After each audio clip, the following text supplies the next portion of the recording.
نبی بننا ہے، آپ کی نبوت کے اندر، وحی کے اندر، آپ کے نصاب کے اندر یہ بات شامل ہے کہ آپ نے جو لوگ آپ پر احسان کریں گے ان کی قدر کرنا ہے، اور آپ نے کسی کے اوپر احسان کرنا ہے تو اس نیت سے نہیں کرنا کہ کل کو میں نے اس سے بدلہ لینا ہے۔ بعض لوگ اس وجہ سے بھی احسان کرتے ہیں کہ کل کو چلو ہمارے کام آئے گا۔ کہا نہیں، نیکیوں کے پیچھے دنیا داری کی سوچ نہیں رکھا کرتے، تم نے اللہ کے لیے کرنا ہے۔ وَلَا تَمْنُنْ تَسْتَكْثِرْ، اس لیے کسی پہ احسان نہیں کرنا کہ کل کو زیادہ بدلہ ملے گا۔ تو نیکیاں کرو، اور جو آپ کے ساتھ نیکی کریں، آپ پر احسان کریں، ان کے ساتھ اچھے طریقے سے رہو، ان کے احسانات کے بدلے چکایا کرو۔ اللہ کے نبی علیہ السلام فرمایا کرتے تھے، فرمایا جس بندے نے کسی کو کوئی چیز دی، کسی پر احسان کیا اور اس نے بدلے میں جزاک اللہ کہہ دیا، فرمایا اس نے کوئی چھوٹی تعریف نہیں کی، اس نے تعریف کرنے کا حق ادا کر دیا ہے۔ اب ہمارے ہاں سمجھا جاتا ہے جزاک اللہ بس ایک چھوٹا سا ہی لفظ ہے، اور بعض لوگ یہ بھی نہیں کہتے، بعض لوگ ایسے ہیں ان کو شکر بھی ادا نہیں کرنا آتا، ایسے وہ اوکھے مزاج کے ہوتے ہیں۔ اللہ کے نبی فرماتے ہیں جس نے جزاک اللہ کہا، اس بندے کو جس نے کوئی چیز دی، کوئی تحفہ دیا یا احسان کیا، فقد ابلغ الثناء، فرمایا اس نے کوئی چھوٹی تعریف نہیں کی، اس نے تعریف کرنے میں حق ادا کر دیا ہے۔ یہ لفظ جزاک اللہ اپنی زبانوں پہ اس کو جاری کریں۔ اور ایک حدیث میں اللہ کے نبی فرماتے ہیں جب تمہارے اوپر کوئی احسان کرے تو تم اس کا بدلہ دیا کرو، لیکن اگر تم بدلہ نہیں چکا سکتے، اس کا احسان بڑا ہے، تم کمزور ہو، ماڑے ہو، اس کا بدلہ نہیں چکا سکتے، فرمایا اس کے لیے اتنی دعا کرو، اتنی دعا کرو کہ تمہارے دل کو اطمینان ہو جائے کہ میں نے دعا کر کر کے اس کی نیکی کا بدلہ چکا دیا ہے۔ کتنی پیاری باتیں ہیں ہمارے نبی کی کہ آپ کے ساتھ جو اچھا کرتا ہے آپ اس کے لیے دعا کیا کریں، آپ اس کو معاشرے میں بے عزت نہ کریں، ذلیل نہ کریں، اپنی زبان پہ یہ لفظ نہ لے کے آئیں کہ میں نے مر تو نہیں جانا تھا اس کے بغیر، دعا کیا کریں۔ فرمایا اتنی دعا کہ تمہارے دلوں کے اندر اطمینان آ جائے کہ اس نے میرے اوپر جو احسان کیے تھے میں نے ان کا حق ادا کر دیا۔ اور نبی صلی اللہ علیہ وسلم اپنی زندگی میں کہا کرتے تھے، کہتے تھے لوگوں نے میرے اوپر بڑے احسان کیے ہیں، میں نے سب کا حق ادا کر دیا ہے۔ ہمارے نبی بدلہ چکانے والے تھے، بدلہ چکانے والے۔ آپ کو تو کوئی تحفہ بھی دیتا تھا تو آپ اس کا بھی بدلہ دیا کرتے تھے، صرف لینے والے نہیں تھے، دینے والے بھی تھے، اور بڑھ کے دیا کرتے تھے۔ جب کوئی تحفہ دیتا تھا آپ اس سے بہتر بدلہ، بہتر تحفہ اس کو دیا کرتے تھے۔ اور اللہ کے نبی نے فرمایا کہ میرے اوپر جتنے لوگوں نے احسان کیے تھے میں نے سب کا حق ادا کر دیا سوائے ابو بکر صدیق کے۔ کہ اس صدیق اکبر کے میرے اوپر اتنے احسان ہیں کہ میں محمد صلی اللہ علیہ وسلم ان کا بدلہ نہیں چکا سکتا، اس کا بدلہ اللہ ہی چکائے گا قیامت والے دن، میں محمد بدلہ نہیں دے سکتا۔ اس کے علاوہ صدیق اکبر کے علاوہ آپ دعویٰ کیا کرتے تھے کہ میں نے سب کے احسانات کا بدلہ چکا دیا ہوا ہے۔ تو عزیز بھائیو، ہمارے ساتھ کوئی نیکی کرے، کوئی خیر والا کام کرے ہمارے لیے، آسانی پیدا کرے ہمارے لیے، ہمیں اس کا بدلہ دینا چاہیے، اس کا شکریہ ادا کرنا چاہیے، جزاک اللہ کہنا چاہیے، یا اس کے حق میں دعا کر دینی چاہیے۔ ہمارے معاشرے کے اندر یہ بہت بڑی بیماری ہے کہ ہمارے اوپر کوئی احسان کرے ہم اس کا شکریہ بھی ادا نہیں کرتے۔ اللہ کے نبی فرماتے ہیں جس نے بندوں کا شکریہ ادا نہیں نہ کیا اس نے اللہ کا بھی شکر ادا نہیں کیا۔ اس لیے اپنے بندوں کے ساتھ اپنے معاملے سیدھے رکھو، ان کا شکر ادا کر دیا کرو، تم اللہ کا بھی شکر ادا کرنے والے بن جاؤ۔ پھر دیکھیں عزیز بھائیوں، کافر تھے نا، کافر وہ بھی احسانات کا بدلہ چکایا کرتے تھے۔ میں یہ نہیں کہتا معاذ اللہ کہ ہم کافر ہو چکے ہیں، لیکن ہمارے اندر یہ کمزوری پائی جاتی ہے، ہم مسلمان ہو کے اپنے نبی کی سیرت کو نہیں پڑھتے، اپنے نبی کی سیرت سے بہت دور ہیں۔ جبکہ اس دور میں کافر وہ بھی احسانات کو یاد رکھا کرتے تھے اور ان کا بدلہ دیا کرتے تھے۔ صلح حدیبیہ کے موقع پر شکیں لکھی جا رہی ہیں، دفعات لکھی جا رہی ہیں، قانون لکھے جا رہے ہیں کہ صلح کا زمانہ کیسے گزارنا ہے۔ قریش کی طرف سے عروہ ثقفی یہ آیا معاہدہ کرنے کے لیے، اور معاہدہ ہو رہا تھا تو آ کے نبی صلی اللہ علیہ وسلم کو دھمکی دیتا ہے، دھمکی دے رہا آپ صلی اللہ علیہ وسلم کو، کہتا ہے میں آپ سب کو دنیا سے ختم کر سکتا ہوں، اسلام کا نام مٹا سکتا ہوں، اور اس کی ایک وجہ یہ بھی ہے، یہ جو آپ کے ارد گرد کھڑے ہیں نا، صحابہ کو کہہ رہا تھا، کافر تھا نا، آپ کے ارد گرد جو کھڑے ہیں، کہتا ہے ان کے چہرے دیکھ کے لگ رہا ہے کہ جب ہم نے آپ کے اوپر حملہ کرنا ان سب نے آپ کو چھوڑ کے بھاگ جانا ہے۔ یہ بات کہی کافر میں کہ یہ جو آپ کے جانثار آپ کے ارد گرد کھڑے ہیں آج، جب ہم نے تمہارے اوپر حملہ کیا، اسلام کو ختم کیا، ہمیں ان کے چہرے بتا رہے ہیں کہ جب تیرے اوپر محمد حملہ ہوگا نا، یہ سارے تجھے چھوڑ کے بھاگ۔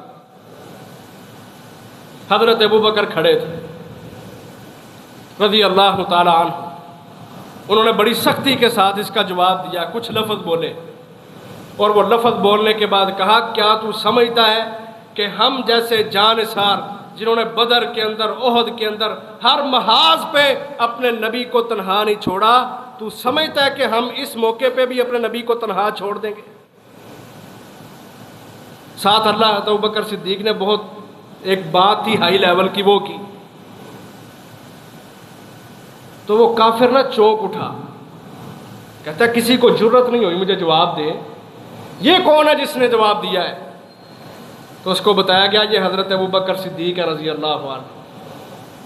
اب اس وقت اس کافر نے جو لفظ بولے تھے نا عزیز بھائیو، ہمارے لیے اس میں بہت بڑا سبق ہے۔ اس نے کہا ابوبکر اس ذات کی قسم جس کے ہاتھ میں میری جان ہے، زمانہ جاہلیت میں تو نے میرے اوپر ایک احسان کیا تھا، اس احسان کے بدلے میں آج چپ کر کے کھڑا ہوں، تجھے جواب نہیں دے رہا۔ بات سمجھ آ رہی ہے؟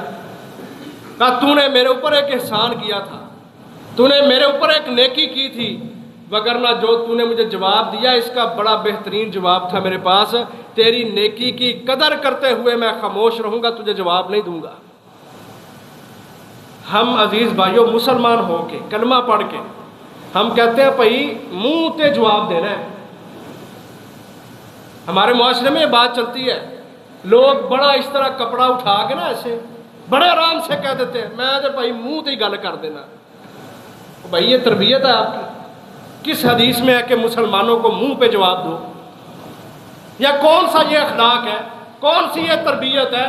کسی بڑے کی ایسی سوچ ہو تو بتاؤ، کوئی اللہ کے نبی کی بات، کوئی صحابی کی بات، یہ کوئی دیانتداری اور دانش مندی اور عقل مندی نہیں ہے کہ میں منہ پہ ہی جواب دے دیتا ہوں۔ تو بتاتا ہے کہ بھائی میں بھی بدتمیز نہیں ہوں۔ اسلام یہ نہیں کہتا، اسلام کہتا ہے اپنے اندر حوصلہ پیدا کر، اگر تو اپنا مزاج اسلام کے مطابق نہیں بنا سکتا تو کہاں کا بندہ ہے؟ کیا تیری بندگی ہے؟ کیا تیری اطاعت ہے؟ کیا تیری عبادت ہے؟ کافر ہو کے ان چیزوں کا خیال رکھا کرتے تھے کہ کسی نے ہمارے ساتھ اگر نیکی کی ہے تو ہم نے اس کا بدلے میں نیکی رکھنی ہے اس کے ساتھ۔ نبی صلی اللہ علیہ وسلم ایک دن صحابہ کے ساتھ جہاد سے واپس آ رہے ہیں، راستے کے اندر میں آپ کو بتانے لگا ہوں کہ نیکی کا بدلہ نیکی کے ساتھ دیا جائے تو کتنا بڑا اثر پھیلتا ہے معاشرے میں۔ نیکی کا اثر ہوتا ہے، برائیوں کے بھی اثرات ہوتے ہیں، گناہوں کے بھی اثرات ہوتے ہیں، گناہوں کی وجہ سے اللہ کی طرف سے عذاب آتے ہیں، اور نیکیوں کی وجہ سے برکتیں بھی ہوتی ہیں، اثر بھی پڑتا ہے، اور اللہ کی طرف سے رحمتیں بھی اترتی ہیں۔ صحیح بخاری میں واقعہ ہے، اللہ کے نبی جہاد سے واپس آ رہے ہیں، رات کا آخری حصہ ہوا، صحابہ نے کہا اللہ کے نبی ہم تھک گئے، ہم سونا چاہتے ہیں۔ اللہ کے نبی نے کہا سو جاؤ، سب سو گئے۔ جب سورج طلوع ہوا اس وقت آنکھ کھلی، کوئی بھی نہیں اٹھ سکا، فجر کا وقت گزر گیا۔ صحابہ اکرام حضرت ابوبکر اور حضرت عمر سب سے پہلے اٹھے، اور انہوں نے دیکھا اللہ کے نبی سوئے ہیں، تو انہوں نے آپ کو بیدار نہیں کیا۔ کیوں بیدار نہیں کیا؟ کبھی کبھی جو وحی آتی تھی نا وہ خواب کے اندر بھی آیا کرتی تھی، تو جب اللہ کے نبی سویا کرتے تھے نا تو صحابہ کرام آپ کو نہیں اٹھایا کرتے تھے کہ کہیں آپ اس کیفیت میں نہ ہو کہ آپ کے اوپر وحی آ رہی ہے۔ تو صحابہ نے اونچی اونچی آواز سے اللہ اکبر پڑھنا شروع کر دیا۔ آپ حیران ہوں گے کہ ستیاں پہ بندہ اٹھ کے اللہ اکبر دے نعرے لان رہے ہیں۔ کیا وجہ تھی؟ وجہ یہ تھی کہ فجر کی نماز رہ گئی تھی۔ فجر کی نماز پورا قافلہ جہاد جیسا عظیم الشان عمل کر کے آیا، لیکن کیفیت کیا بنی ہے کہ فجر کی نماز نیند میں گزر گئی۔ صحابہ کو ٹینشن، پریشانی اور اس خوف کے عالم میں بلند آواز سے اللہ اکبر پڑھ رہے ہیں۔ ہمیں نہیں فکر ہوتی، جاتی ہے چلی جائے، پتہ نہیں کب کی جا رہی ہیں۔ کئی ایسے بھی ہوتے ہیں جو نماز پڑھتے ہی نہیں، پتہ نہیں کتوں نہیں چھوٹی ہوئی ہے، دن رات گزر رہے ہیں۔ دل کے اندر فکر کا پیدا ہونا اور کھٹکا لگنا، احساس کا پیدا ہونا، عزیز بھائیو، یہ بھی ایمان کی نشانی ہے۔ اگر نمازیں چھوٹ رہی ہیں، عبادتیں چھوٹ رہی ہیں، دل کے اندر ذرا سا بھی خیال نہیں کہ یار میری نمازیں چھوٹ رہی ہیں، تو آپ سمجھ جائیں کہ دل ایمان سے فارغ ہو چکا ہے۔ یہ جو کھٹکا پیدا ہوتا ہے نا، یہ بھی ایمان کی نشانی ہوتی ہے۔ اللہ کے نبی بیدار ہو گئے، آپ بیدار ہوئے، پوچھا کیا ہوا ہے؟ کہا جی یہ بنا، کوئی بھی نہیں اٹھا آج تو فجر کی نماز رہ گئی۔ آپ نے کہا جگہ تبدیل کرو، میں مختصر کر کے سناتا ہوں۔ جگہ تبدیل ہوئی، آپ نے کہا وضو کرو، جو تھوڑا بہت پانی تھا اس سے وضو کیا، نماز پڑھی۔ ایک صحابی کو دیکھا، اس نے نماز نہیں پڑھی، پیچھے کھڑا ہے۔ کہا تو نے نماز کیوں نہیں پڑھی؟ کہتا ہے اللہ کے نبی مجھے جنابت کا مسئلہ ہے، میں نے غسل کرنا ہے لیکن پانی ختم ہو چکا ہے۔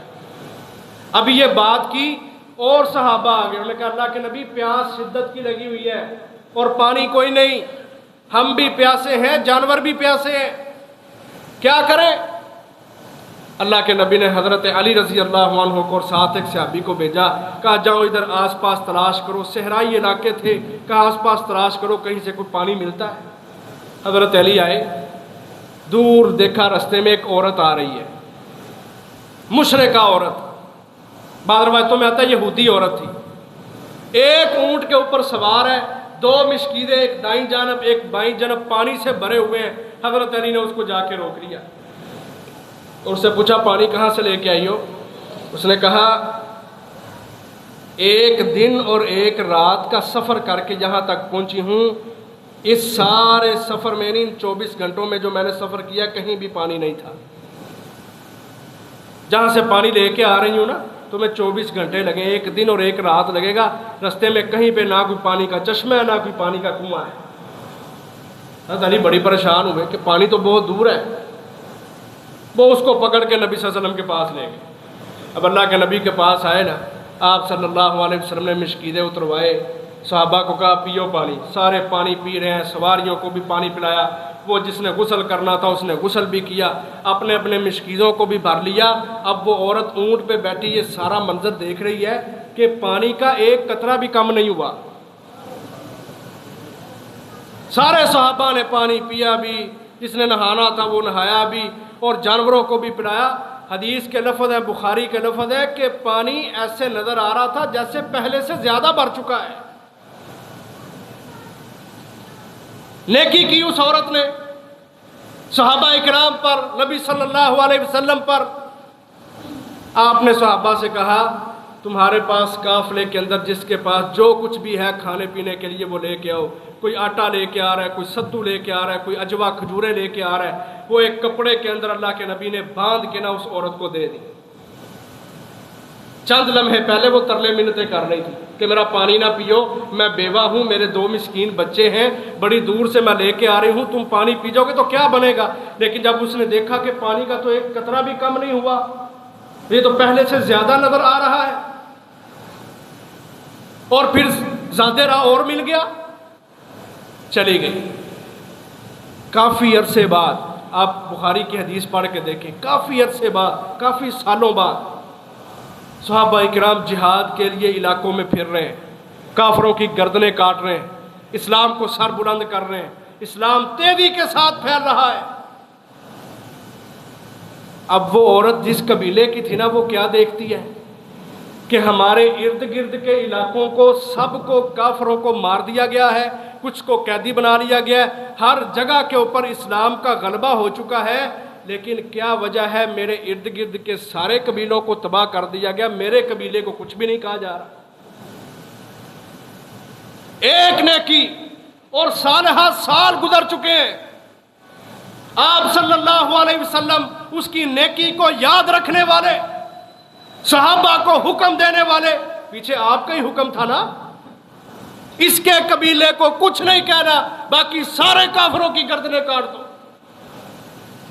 اس عورت کو تب یہ محسوس ہوا کہ جس کو میں نے آ کے اپنے قبیلے میں کہا تھا، لوگوں نے پوچھا تھا نا جب وہ اپنے قبیلے میں آئی تھی کہ تو نے اتنی دیر کہاں لگا دی، اس نے سارا واقعہ سنایا اور اس نے ساتھ یہ لفظ بولے تھے کہ مجھے نہیں پتا وہ واقعتاً اللہ کا رسول ہے یا وہ جادوگر ہے،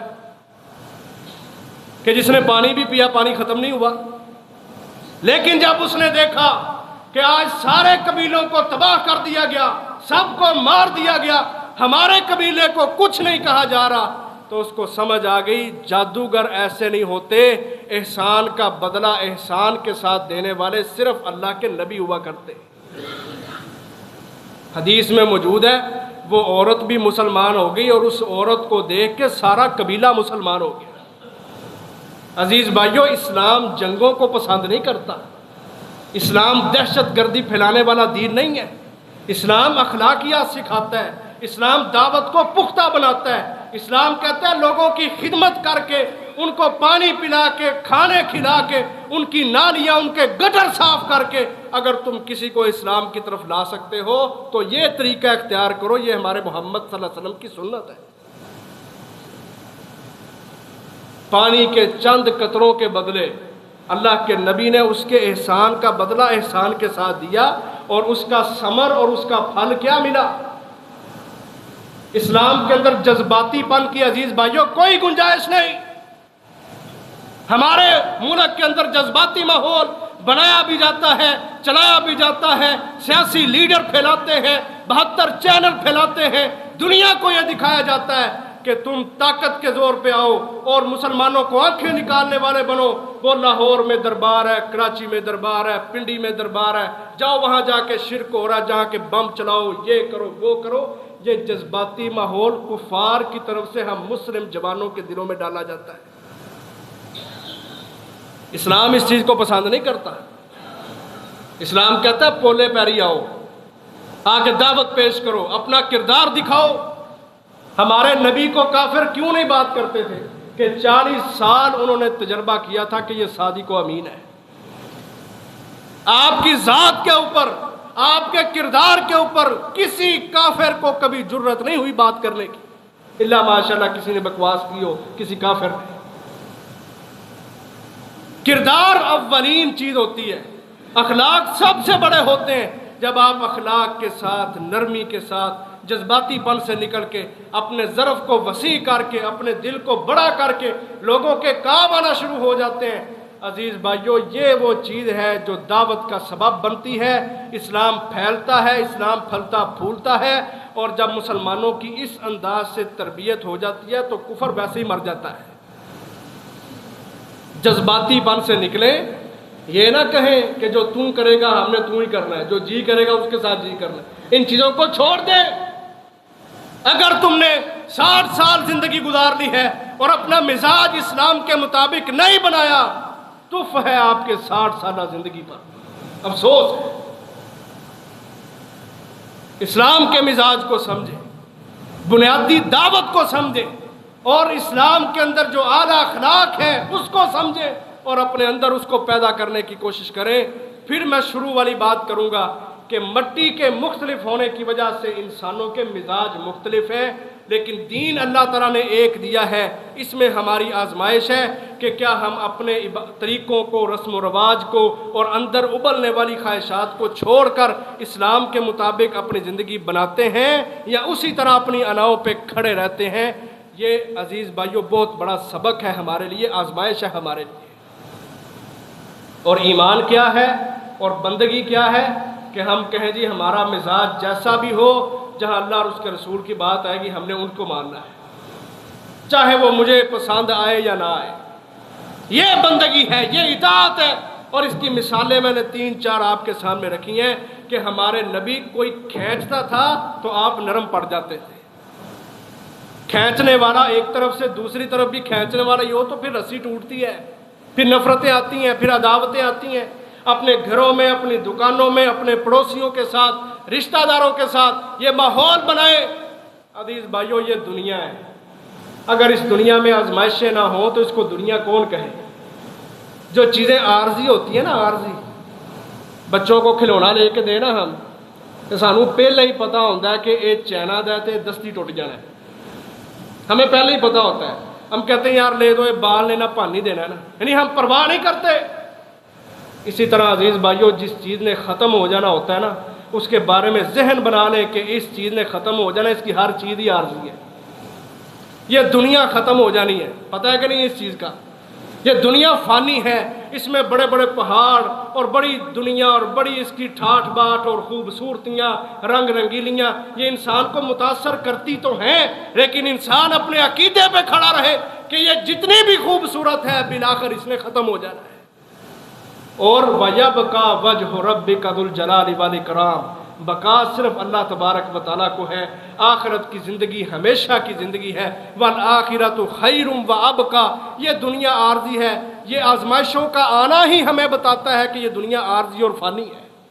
اپنا ذہن بنا لیں اور اس تھوڑے سے عرصے میں جو 25-30 سال کی زندگی ہے نا، برداشت کرنا سیکھیں، حوصلہ پیدا کرنا سیکھیں، نیکی کا بدلہ نیکی کے ساتھ لوٹایا کریں، برائیاں نہ پھیلائیں، نفرتیں نہ پھیلائیں، اور آسانیوں کے ساتھ مسلمانوں کے لیے بھی آسانیاں پیدا کرنے والے بنیں۔ انشاءاللہ اس کا فائدہ یہ ہوگا کہ ہمارے معاشرے اچھے ہوں گے، معاشرے بنیں گے، افراد کی تربیت ہوگی، ان کی اصلاح ہوگی، لوگ باتوں کو برداشت کرنے والے بنیں گے، پخانڈ بازی نہیں لگائیں گے اور ٹھٹھا نہیں بنائیں گے، اور آئے دن لڑائیاں اور فساد سب کچھ ختم ہو جائے گا جب معاشروں کی اصلاح ہو جائے گی۔ تو جب معاشرے ٹھیک ہو جائیں گے تو انشاءاللہ اللہ تبارک و تعالیٰ کے وعدے ہیں کہ ہم نے حکومتیں ان کو دینی ہیں جن کے دل اچھے ہیں، جن کے اخلاق اچھے ہیں، جن کے رویے اچھے ہیں۔ تو جب حکومتیں آ جائیں گی پھر اسلام کی حکومت، اسلام کا نظام اور اسلام کی باتیں، کفر عزیز بھائیو ویسے ہی مر کھپ جائے گا۔ اس لیے اپنی اصلاح کی بہت ضرورت ہے، اللہ تعالی ہمیں اس کی توفیق عطا فرمائے۔ وآخر دعوایا ان الحمد للہ رب العالمین۔